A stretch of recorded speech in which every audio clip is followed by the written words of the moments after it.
गजानन दाक्ष लिहून होतो.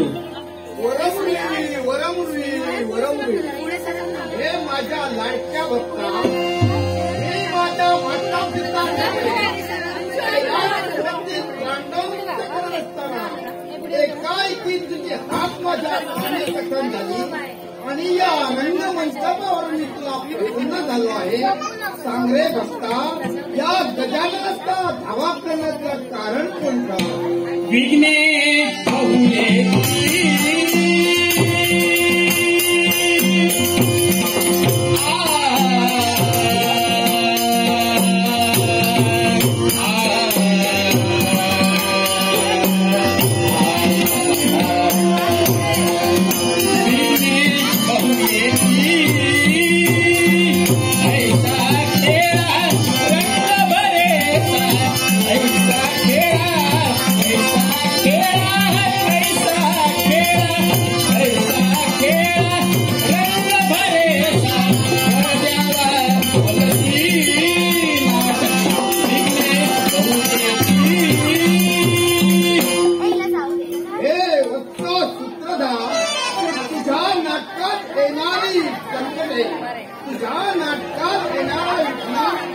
माझ्या हाती असलेला पाषाण पुषाचा योग आहे.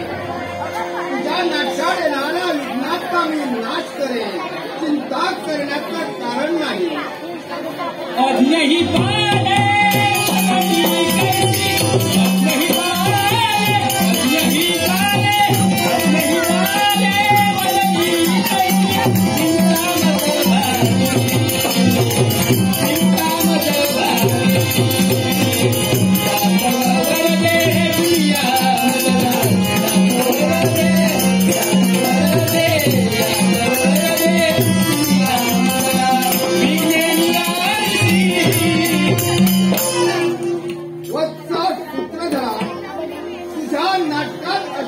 अज्ञान मस्तिमंत बालके बुद्धीने होऊन देवगुरु बृहस्पतीप्रमाणे चांगल्याकडे भाषण करतात, अर्थरंभेप्रमाणे करतील आणि गंधर्वप्रमाणे गायन करतील. असाही माझा मंगलाशीर्वाद आहे. करता करता वार्ता विघ्नाची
शिवसुता भजावे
रंगन उरला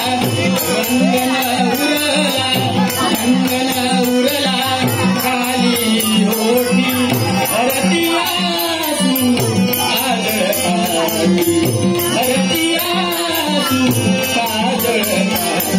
शृंगाराचा साजवला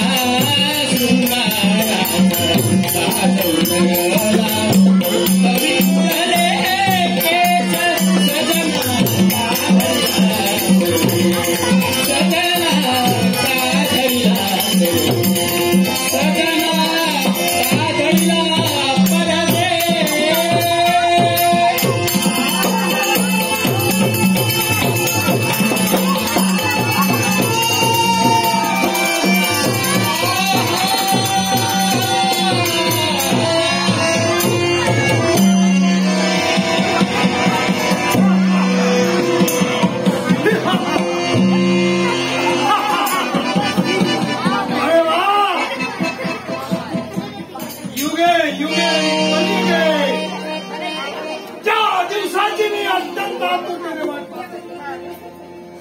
दिवस या ठिकाणी उजाडत चाललेला आहे.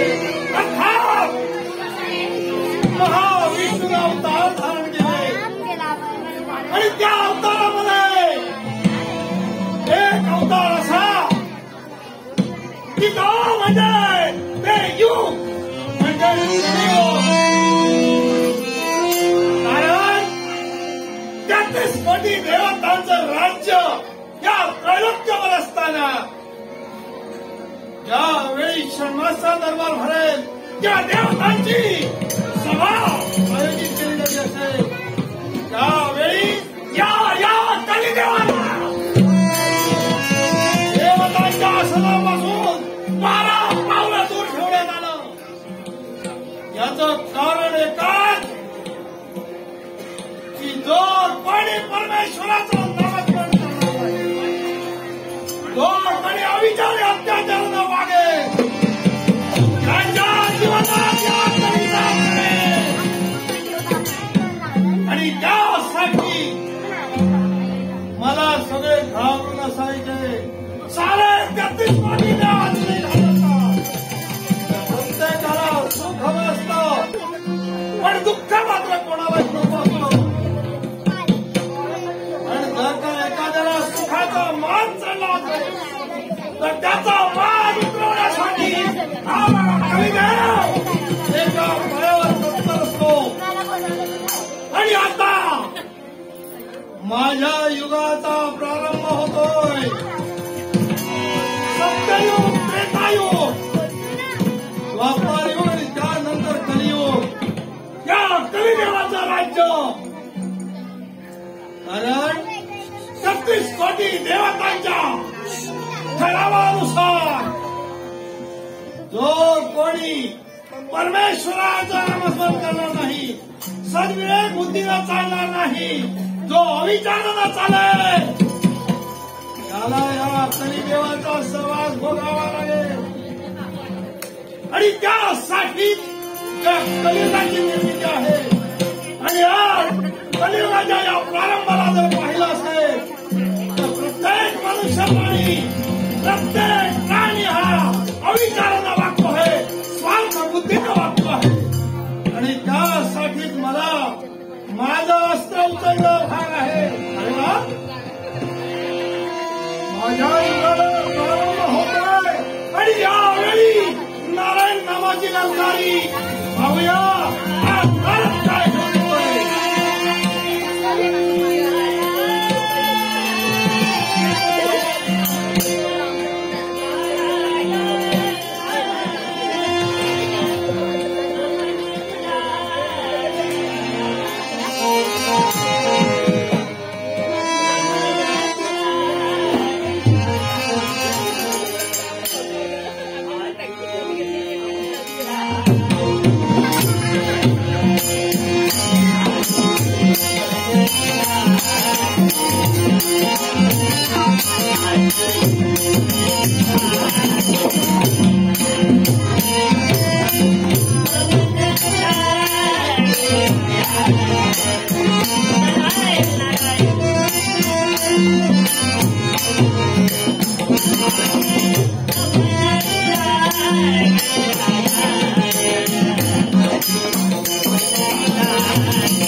सरस्वती पुत्र नारदाचा साष्टांग अशा प्रकारचा प्रणिपाद आहे, साष्टांग अशा प्रकारचा प्रणिपाद आहे. पण वारे भगवंता, तुझ्या नामाचं नामस्मरण करता करता स्वर्ग मृत्यूनी पाताळ या तिन्ही लोकांच्या ठिकाणी माझं भ्रमण असतं. मी जिथं कुठे जातो ना तिथं प्रत्येक जण मला उभ्या शेंडीचं नक्षत्र, नवे नव्हे तर आग लावल्या कोणाला हव्या भोम माऱ्या कळीचा नारद असं संबोधलं जातं. पण देवा, तुलाही ठाऊक आहे आणि मलाही ठाऊक आहे की मला दिलेली ही दूषणं मी दूषण म्हणून नव्हे तर भूषण म्हणून अंगीकारतो. आता राहता राहिला प्रश्न या सरस्वती पुत्र नारदाला कळीचा नारद म्हणून संबोधण्याचा. तर कळीचा नारद म्हणजे कळ लावणारा किंवा दुसऱ्यांच्या जीवनामध्ये आग लावणारा नारद नव्हे, तर कळीचा नारद म्हणजे या नारदाच्या अंगी 3 कळ आहेत. सर्वप्रथम कळ ही त्याच्या मस्तकी आहे, द्वितीय कळ ही त्याच्या नाभिकमलात आहे आणि तृतीय कळ ही त्याच्या तळपायात आहे. ज्यावेळी स्वर्गलोकीच्या ठिकाणी काहीतरी अघटित घडत असतं त्यावेळी माझ्या मस्तकात कळ जाते. ज्यावेळी मृत्यूलोकाच्या ठिकाणी म्हणजेच पृथ्वी तलावर काहीतरी विपरीत घडत असतं त्यावेळी माझ्या नाभिकमलात कळ जाते. आणि ज्यावेळी पाताळ लोकाच्या ठिकाणी काहीतरी अघटित घडत असतं त्यावेळी माझ्या तळपायाच्या ठिकाणी कळ जातो. आणि म्हणूनच या सरस्वती पुत्र ब्राह्मणाला आत्ताच्या युगामध्ये कळीचा नारद असं संबोधलं जातं. पण वारे देवा, तुझ्या नामाचं नामस्मरण करता करता माझी नकळत पावलं वळली ती कुठं? साक्षात कलिदेवांच्या गुहापर्यंत. तद्वत आपण आल्याची जाणीव त्यांना द्यावी आणि पुढील कर्तव्यासाठी सज्ज व्हावं. नारायण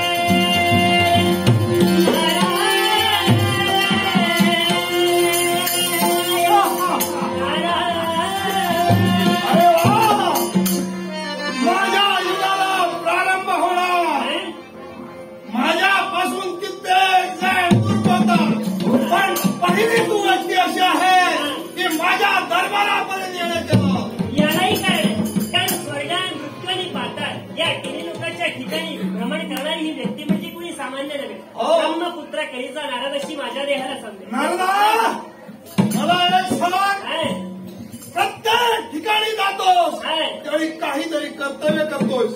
आता इथे सहज आलास की मुद्दा म्हटलं तर सहज आणि म्हटलं तर मुद्दा याचा अर्थ कारण मी कुठेही सहज जात नाही आणि कुठेही मुद्दा म्हणूनही जात नाही. माझ्या प्रत्येक गोष्टीला एक कारण मात्र असतं आणि भगवंताने लिहून आणि आखून लेखून दिलेलं हे लीलानाट्य ते घडवण्यासाठी मी तिथपर्यंत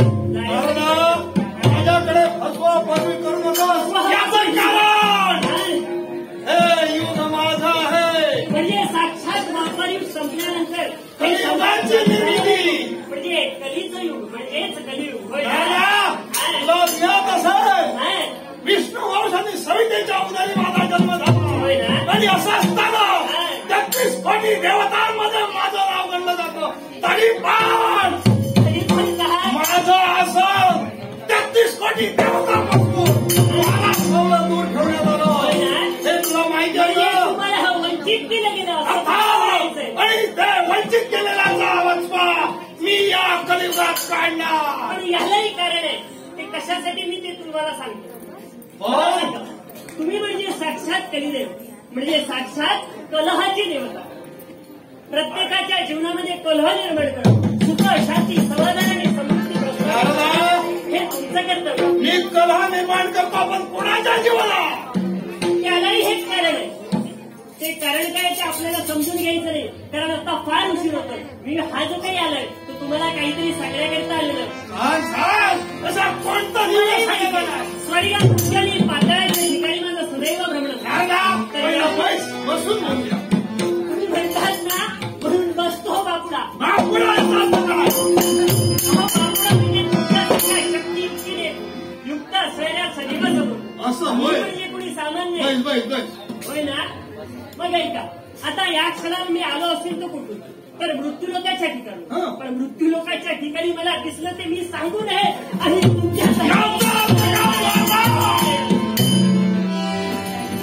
मृत्यूलोकाच्या ठिकाणी जरी का कलीचा युग म्हणजे कलियुग सुरुवात झाली असेल, पण तरी सुद्धा सांगू की नको सांगू असं होतं. ज्या प्रकारे तू सांगायला टाळाटाळ करतोय या अगदी विशेष काहीतरी आहे. विशेष काहीतरी आहे. माझं कर्ण उत्सुक झालेलं आहे. लोकांच्या ठिकाणी मानवला काही करणे तुम्हाला ठाऊक आहे? काय करतोय? मला सांगा, आता सुरुवात झालेलं युग कोणाचं? माझं कलियुग. तुमचं म्हणजे साक्षात कलिदेवाचं. मग प्रत्येक मर्त्यमानवानं पूजा अर्चा होम हवन यज्ञ याग करावे ते कोणाच्या नावाचे? तुमच्या नावाचे. नारायण. ज्यावेळी गोपाळयुग चालू होतो त्या वेळेला प्रत्येक जण श्रीकृष्णाचं नाव घेत होता. श्रीकृष्णाचं नाव घेत होतं. या कलियुगात प्रत्येकानं या कलिदेवाचं नाव घेतलं पाहिजे. इथं या. काय होतंय ठाऊक आहे? 33 कोटी देवता नवे नवे त्या पृथ्वी तलावर असलेली प्रत्येक मनुष्यवृत्ती हे तुमचं नामस्मरण न करता साक्षात माझ्या वैकुंठीच्या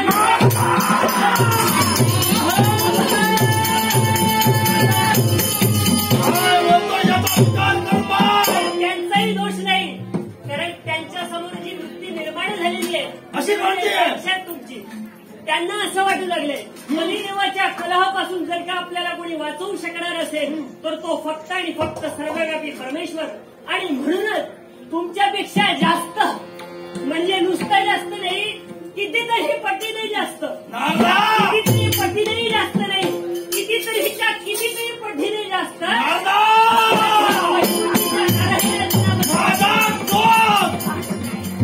अंताला नेऊ नकोस. नामस्मरण मी तर तुमचंच करतोय, पण 33 कोटी देवता आणि मर्त्य मानव हे तुमचं नामस्मरण करत नाही. त्यामुळे माझं नामस्मरण निघावं या त्यावेळी त्या मृत्यूलोकात जाईल. प्रत्येकाला त्या पावलाने गदा हातात धारण केली आणि एक आहे की तुम्ही मृत्यूलोकाच्या ठिकाणी वळला. पण मला सांगा, मृत्यूलोकाच्या ठिकाणी तुम्ही जाणार, मर्त्य मानवाच्या आयुष्यामध्ये तुमचं काहीतरी असं वेगळं असायलाच पाहिजे. मला सांगा, साक्षात जर तुमची पावलं त्या मृत्यूलोकाच्या ठिकाणी गेली तर मृत्यूलोकाच्या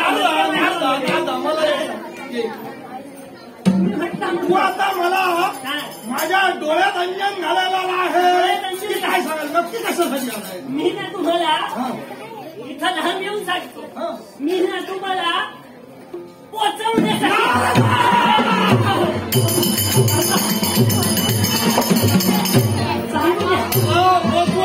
जन्माला यायचं आहे. पोचवणार म्हणजे कुठे पोचवणार? ते दूर दिसतंय ते यशाचं पांढरं शुभ्र शिखर, त्या शिखरावर तुम्हाला नेऊन पोचवणार. मग हे पहिलाच बोलायचं ना. आणि नुसतंच पोचवणार नाही तर त्याच्याही पलीकडे त्या उच्चतम यशाच्या शिखरावर नेऊन तुम्हाला ना तुम्हाला ढकलून देणार.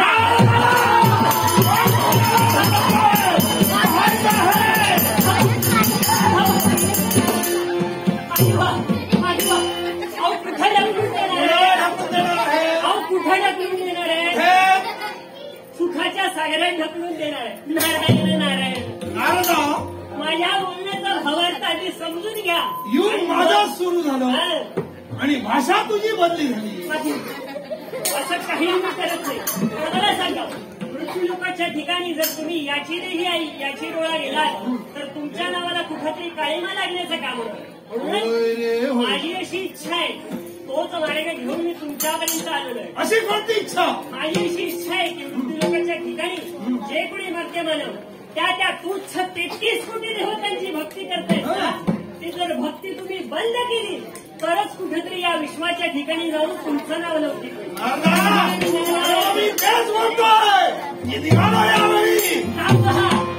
तुम्ही त्या ठिकाणी जाणार आहे म्हणजे तुमच्या नावाला काही किंमत उरणार नाही. त्यामुळं माझी अशी इच्छा आहे की तुमच्यासारखा कोणीतरी भयंकर अशा प्रकारचा अगडबंब देह त्या पृथ्वी तलाच्या ठिकाणी तुम्ही पाठवावा, जेणेकरून तो तुमच्या नावाचं नाव लौकिक करेल. नारायण नारायण. आपल्याला काही आगच लावायची.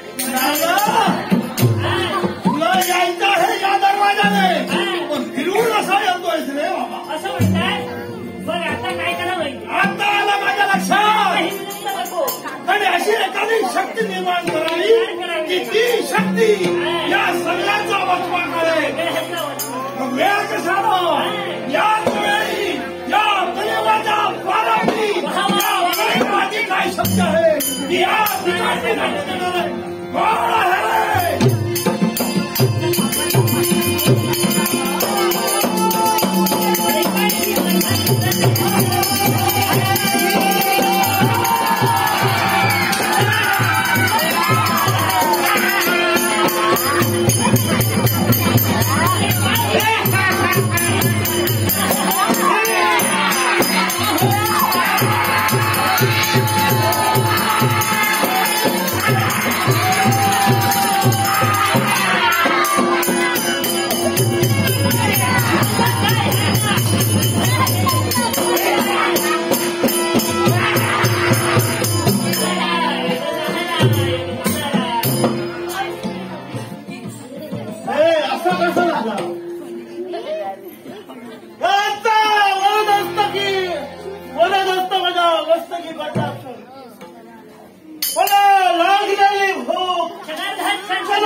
ज्याच्या समोर भले भले झाले गारद, ज्याच्या समोर भले भले झाले गारद, तोच त्रैलोक्यवंद पुरुष नारायण नारायण नारायण. यांचा वरदंता मस्तकी येताक्षरी 4 वेद 6 शास्त्र 18 पुराण 64 कला यांची ओळखी मला प्राप्त झाली. त्रैलोक्याचं ज्ञान प्राप्त झालं.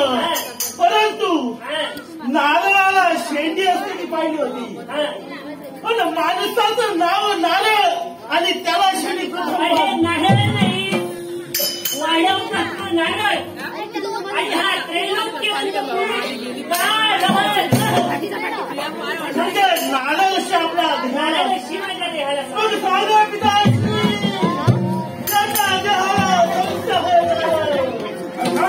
आपल्या सुद्धा देहाला काहीतरी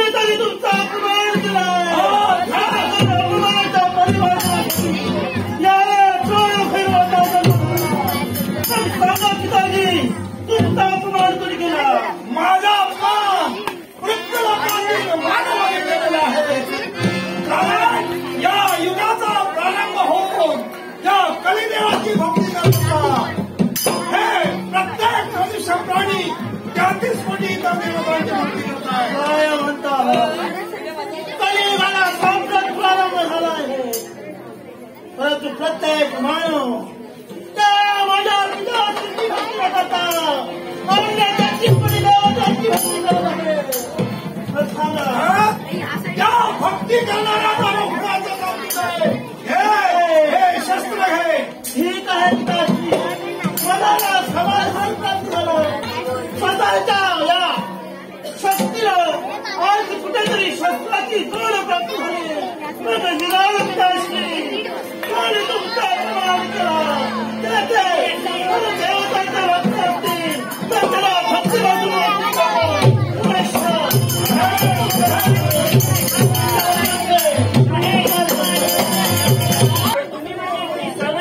याची प्रतिक्रिया आपल्याला अगदी आलेली मला सांगा सारे 33 कोटी देवता म्हणजे साधे सुधी नाही ते तुम्हालाही ठाऊक भक्ताना काटा कोणाचा कधी कसा आणि केव्हा काढते आणि म्हणूनच ही पाठवलेली शक्ती यावेळी तिच्या कसोटीला खरी उतरते की नाही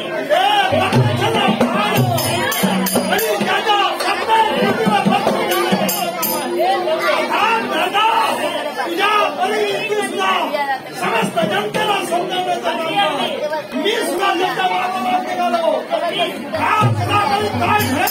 हे सांगू शकत नाही का त्यांच्या पाठीशी राहणं हे साक्षात निघाली ते कोणाच्या पारिपत्यासाठी तर साक्षात माझ्या भगवंताच्या भक्ताच्या पारिपत्यासाठी पण त्यांनाही ठाऊक नाही की माझा भगवंत नेमका कारण नाही न छिंदंती शस्त्र आणि नाही न दहती पावता न छैन केंद्र त्यापो न शोषयती मानता ज्याला कोणत्याही शस्त्राने छेद दिला जाऊ शकत नाही कोणत्याही प्रकारचं पाणी त्याला भिजवू शकत नाही कोणत्याही प्रकारचा अग्नी त्याला जाळू शकत नाही असा माझा परमात्मा परमेश्वर या समस्त धैर्य तो विषय असं संकस्तेश जायते संगास्त जायते कामात क्रोधात होती समूह स्मृती विक्रम शांत बुद्धीनशो स्मृतीनाशात म्हणजे मनुष्य सर्वप्रथम एखाद्या विषयाचा ध्यास सदैव त्या गोष्टीचं चिंतन केल्याने मानवाला त्या गोष्टीचा संग निर्माण होतो आणि मनाच्या ठिकाणी संग निर्माण होतात मोह निर्माण होतो त्यामुळेच काम क्रोध लोभ मोह मदानी हे 6 शरीर आणि त्यामुळे मानवाचं जीवन हे निरामय सुखानं 84 लक्ष एवढी गर्भवास झाल्यानंतर मध्य मानवाला मानवदेहाने प्राप्त 5 कर्मेंद्रिये 5 पंचेंद्रिये मन चित्ताने बुद्धी यांनी शोधलेल्या मानवाच्या मनसेने जर मानवाने 6 शरीर अंगीकारले असतील तर मानवाचं जीवन हे निरामय सुखानं काम क्रोध लोभ मोह मदानी मत्सर हे मानवाच्या अंगातील 6 शरीर या 6 शरीर जर का मानवाला दया क्षमा शांती समाधान आणि माणुसकी या 5 तत्वांचा निकाल जर आपल्या जीवनामध्ये केला असेल तर त्याचं जीवन खऱ्या म्हणूनच मध्य मानवा या नाटकाचं एकच सांगेल की हा जीवनाचा भवसागर जर का काय करायचं असेल तर भगवंताच्या नामस्मरणाखेरीज दुसरा कोणताही योग्य मार्ग दुसरा कोणताही योग्य मार्ग नारायण नारायण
मनाचं समाधान आणि समाधान होते, मन कसं प्रफुल्लित होते याला खरं कारण असेल तर माझ्या वैकुंठेश्वराचे आशीर्वाद माझ्या पाठीशी सदैव राहिले. नव्हे तर जन्मदाती माता पिता ज्या मायमाऊलीने अनाचं मोठं केलं, कडे कांद्यावर खेळलं, त्या मायमाऊलीचा कुसवा थंड करण्यासाठी मी माझा देह औष चंदनाप्रमाणे शिजवते आणि म्हणूनच हे वैभवशाली मला राज्य प्राप्त झाले. नव्हे तर माझ्या जनांची एक निश्चित मी सेवा करतोय. ईश्वर सेवा हीच प्रजाजनांची सेवा. प्रत्येक प्रजाजनाला योग्य ध्यान देतोय. पिताजीच्या मुखात निघणारे बाळ अरे राजकर्ता म्हणजे आपली सामान्य राजकर्ता म्हटला की लाखो जीवाचा पोशिंदा, लाख गेले तरी चालते पण लाखाचा पोशिंदा मात्र येऊन राहायला पाहिजे. पण त्याच भावात त्या राजकारत्याची खरी कर्तव्य म्हणजे असते तर प्रजाजनांचे सुख समजून आणि तेच माझ्या बाबतीत घडते. आतापर्यंत अन्न वस्त्र निवारा कुठल्याही गोष्टी मिळत नाही. सारी सुख माझ्या चरणाची निवारण घेत आहे आणि म्हणून हे राज्य कसं अबाधित राहिले. त्या वैकुंठेश्वराची लहानपणापासून मी भक्ती करत आहोत. त्या वैकुंठेश्वराचा आशीर्वाद माझ्या मस्तकी कायम असतात. ज्या ज्यावेळी संकट येते त्या त्यावेळी नव्हे तर सहाय्य करण्यासाठी आणि म्हणून या राजकारत्याला कुठल्याही गोष्टीची मान्यता नाही. आणि म्हणून देवा प्रतिनिधी तुझी थोडी का होईना प्रत्येक मानवाला तुझी एक निश्चिती भक्ती करावी आणि भक्ती केल्यावर त्या भक्तीचं श्रेय प्रत्येकाला मिळत जाते. आणि म्हणून होते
जेवढे कोणी गावे तेवढे थोडे पण माझ्या वतीनं त्यांनी स्फूर्ती आतापर्यंत योग्य तऱ्हेने पार पाडत आहे आणि आशीर्वाद तुझे आहेत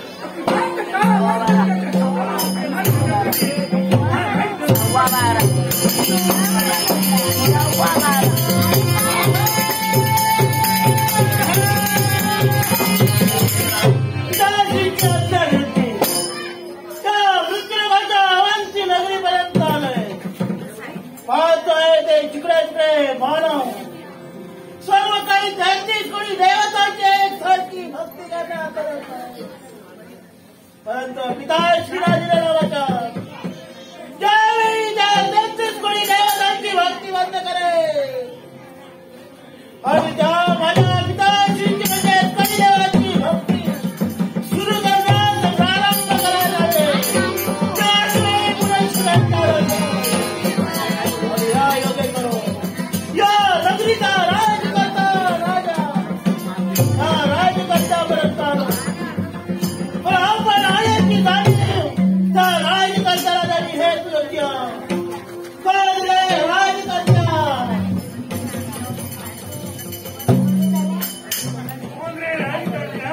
एकेरी नावाने हाक देणाऱ्या आपण कोण आहात मी दुसरा तिसरा कुणी नसून प्रत्यक्ष